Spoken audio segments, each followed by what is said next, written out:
Hi guys, welcome to DipTalk।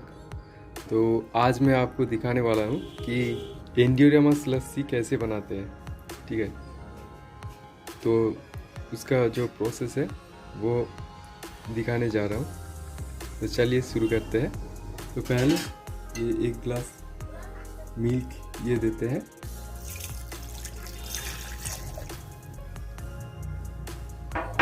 उसके बाद 2 spoon ये एंड्योरामस 2 स्पून देते हैं।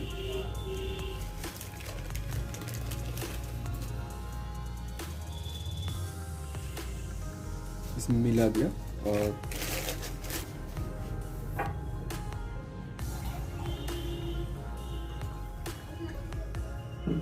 उसके बाद ये थोड़ा सा पानी इसमें डालते हैं।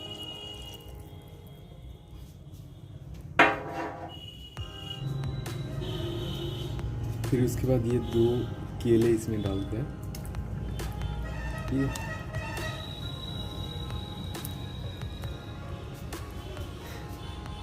फिर इसको लगा देते हैं और इसको मिक्स करते हैं।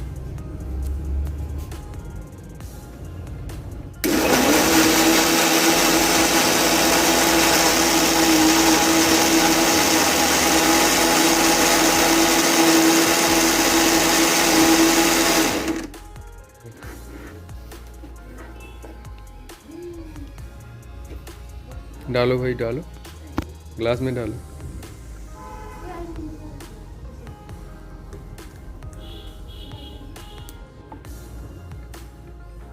बन गया है एंड्योरामस, पीते हैं।